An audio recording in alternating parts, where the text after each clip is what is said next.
Rams house. Welcome into a brand new episode of the Rams Report. I hope you had an excellent 4th of July weekend. And on today's show, presented by Prize Picks, we're going to be taking a look at ESPN's NFL roster rankings and roster breakdowns. They ranked all 32 rosters in the NFL, and they gave a little bit of a breakdown on every single one of them, classing them on 4 different sections. And to no surprise, to what should be no surprise, but I will say ESPN's been a little disrespectful of the Rams lately. We ranked first. Finally, some respect from the people over at ESPN for the Los Angeles Rams. And if you guys agree, if you think the Rams have the best roster in the NFL, which I don't even think it's a debate. I think it's just hands down. We have the number 1 roster in the NFL. I don't even think, if I wasn't a Rams fan, I think I would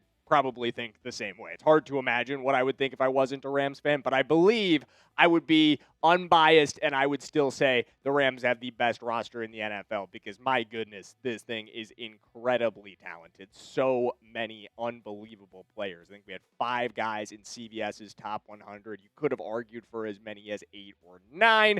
This is an unbelievable roster, and on today's show, we're going to look at it from top to bottom and see what ESPN has to say, what I agree with and what I disagree with, because even though they ranked us first, there's still some stuff that I'm not 100% on the same page with them about. So let's get into their 4 categories. First, biggest strength. The biggest strength of the Los Angeles Rams roster. We're going to take a look at what they think that is. Number 2, more interesting, in my opinion, the biggest weakness. What do they perceive to be the biggest weakness for the Rams roster at this point? Which it's tough to identify any weaknesses for this team, in my opinion, which is why it's much more interesting. Then we're going to talk about the X factor for 2026 and the non-starter to know for this roster. But let's kick things off with the options for biggest strength.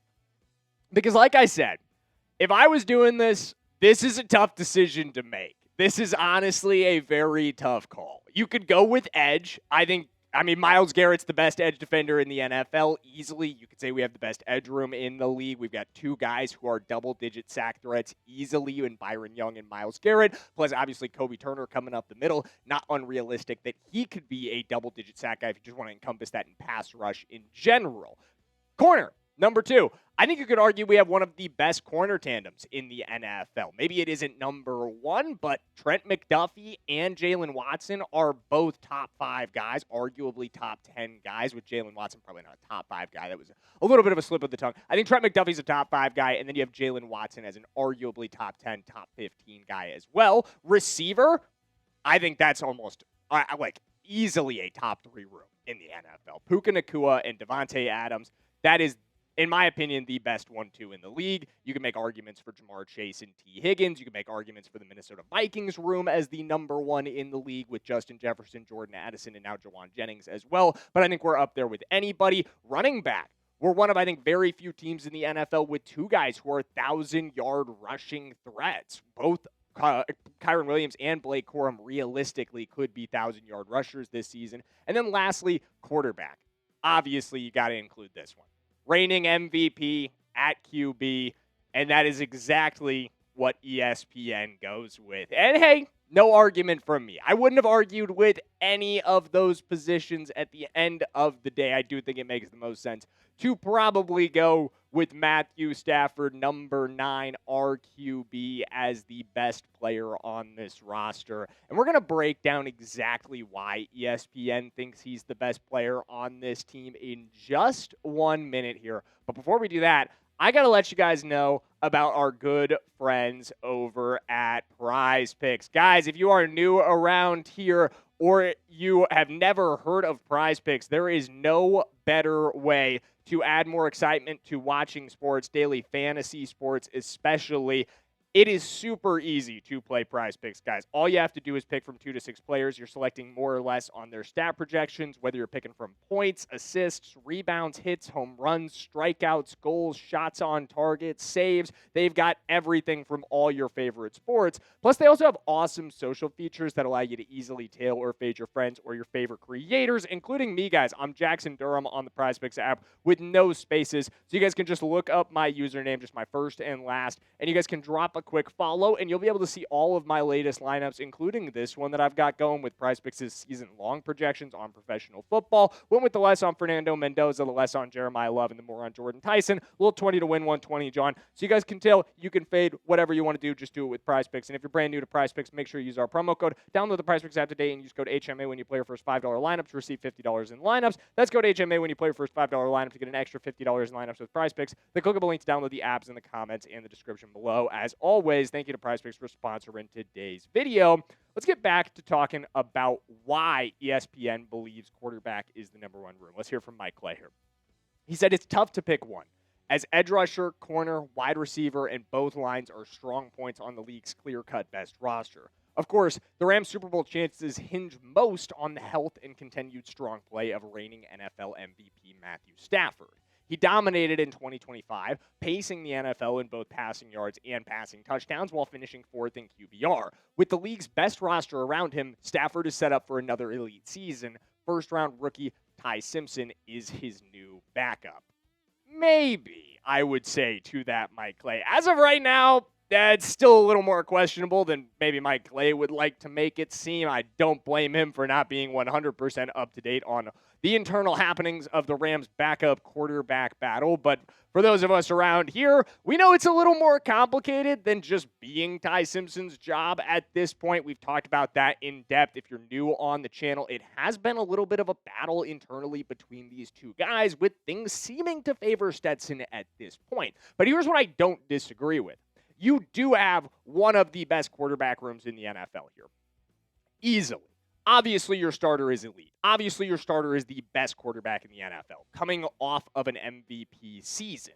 But what you also have is, I feel, two truly underrated backups. Ty Simpson, I think, is ready to step in. I'm not saying he's going to live up to the expectations of this Rams team if he was forced into the starting role. I don't think that would necessarily happen. I don't think Ty Simpson could go out there and deliver the Super Bowl championship that everybody wants to see from this Rams team, that everybody knows this season will be a disappointment if the Rams do not deliver on. But I do think Ty Simpson could keep this ship afloat. I do think he has the game manager qualities. I don't think the Rams want him in that position yet, but I do think he's a more than capable backup. And I also feel the same way about Stetson Bennett.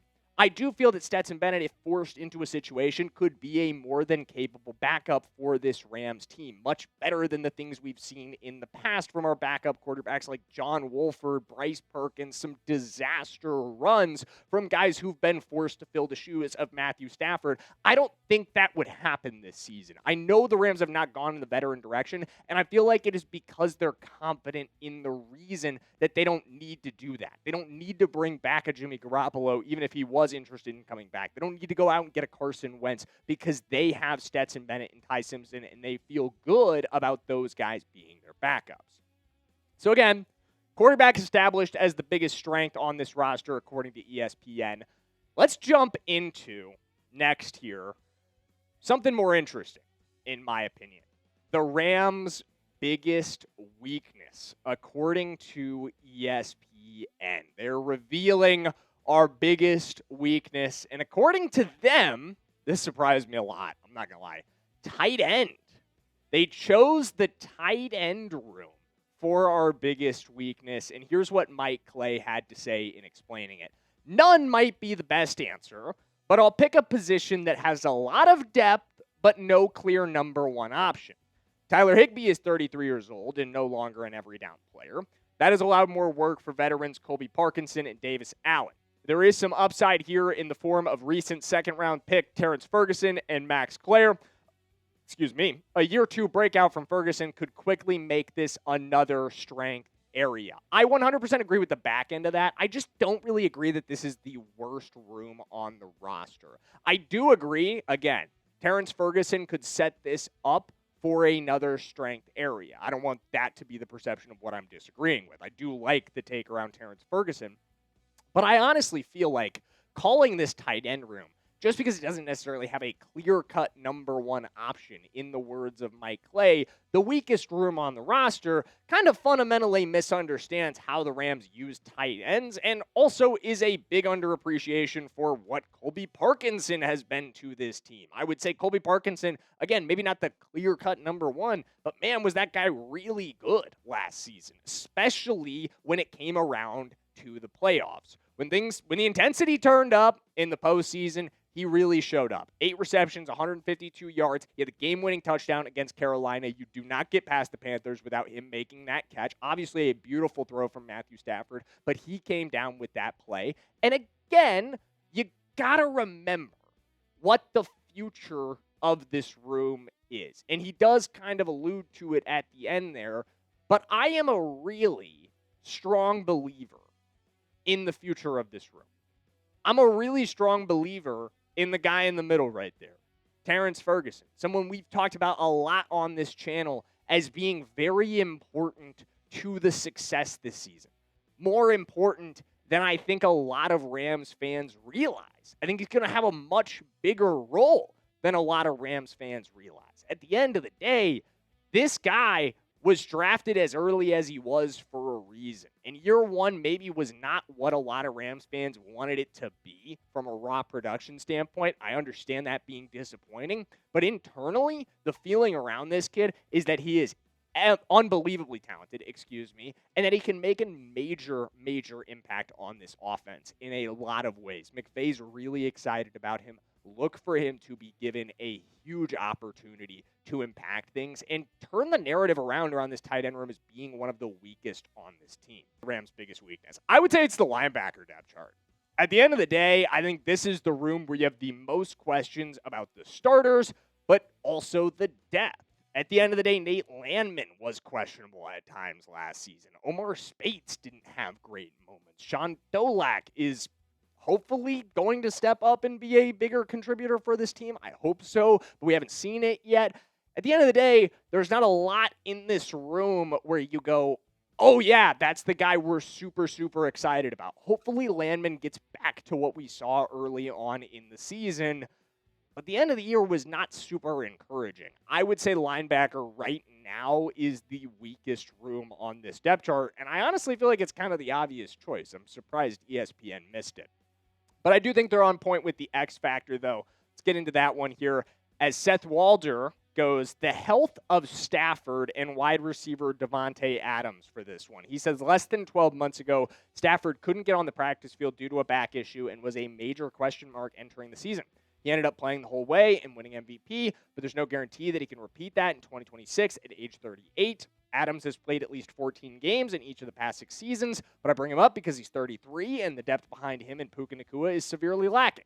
The Rams are the best team in football, but they have a couple of Achilles heels that they must protect. And, I mean, you can't disagree with this. At the end of the day, this is very true. This is the nature of having a starter who is 38 years old, of really any starting quarterback in the NFL or any starting player at any position who is older than 35. You're going to start to, or really even 32 at this point in today's day and age, you're going to start to have these kind of concerns. You're going to start to have these kind of problems if injuries do come up when someone who is this important to you is unfortunately this injury prone. And we've seen it with Stafford throughout his career. He's missed 11 games with the Rams, and they have been some of the worst 11 in the entire McVay tenure. 3-8 in those games, 272 yards per game, which that is pathetic. 18.6 points per game. That is, again, disastrous. And a negative 4.5 average scoring margin. Just, this team isn't good when Stafford is not around. When they've had to rely on their backups, they have really, really struggled. I do think they have better backups this season. We talked about that. I do think they've done a better job of ensuring that if Stafford was to go down, it won't be quite as bad. But we know that even if it doesn't dip to this level, the odds of achieving the goal, a Super Bowl at SoFi Stadium, another Super Bowl win at SoFi Stadium, without Matthew Stafford being the starting quarterback on the field are next to zero. And again, I'm hyper-focusing on Stafford here because I do feel like, well, at the end of the day, a loss of Davante Adams would be devastating. It would be a huge, huge loss, and this team would have to really step up at the receiver position to overcome it. A loss of Matthew Stafford would almost certainly be the end of this team's realistic chances of achieving a Super Bowl win if Stafford was to go down.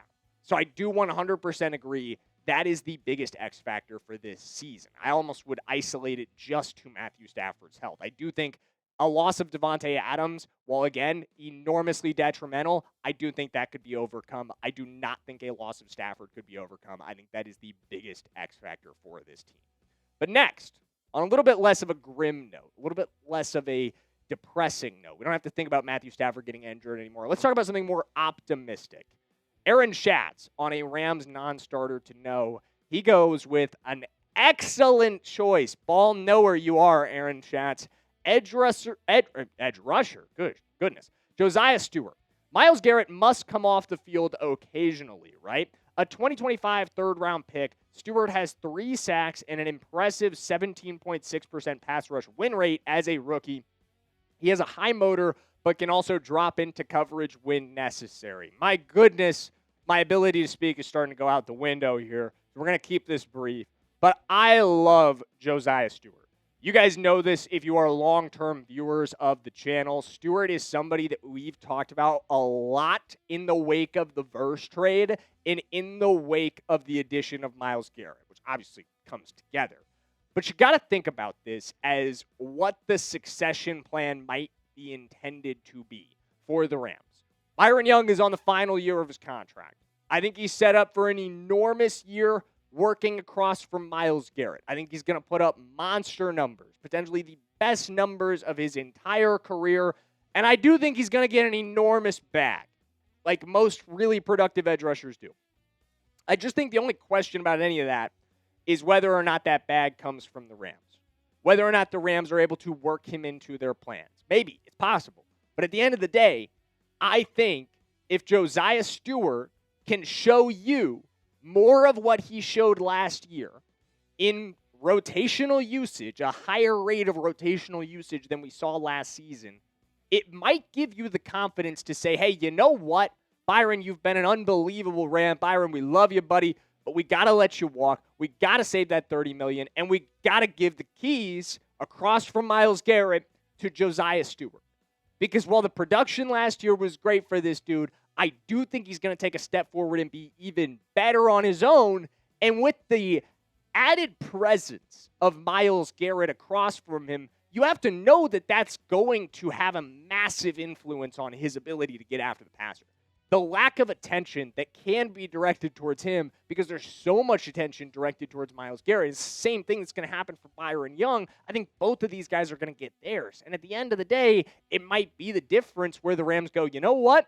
We got to save a little money here. If we want to keep a Steve Avila, if we want to keep a Kevin Dotson, we got to let Byron Young go. And having Josaiah Stewart gives you the confidence to make that decision. I think he's an incredibly important player, not just to the success of this season, which he'll absolutely have a key role to play in, but to this Rams team's future planning as far as cap space goes and who stays and who doesn't. He is someone who has an enormous impact on this year, someone we'll definitely continue to talk about here on the channel as we continue to cover everything around the Los Angeles Rams. If you're not already subscribed and you made it to this point in today's video, why don't you hit that subscribe button? You are locked in on Rams news in early July, my friend. You are as real gets, and you need to be a member of our Ramily around here. So make sure you hit that subscribe button, throw a like on the video while you are at it, and I'm going to see you in the next one.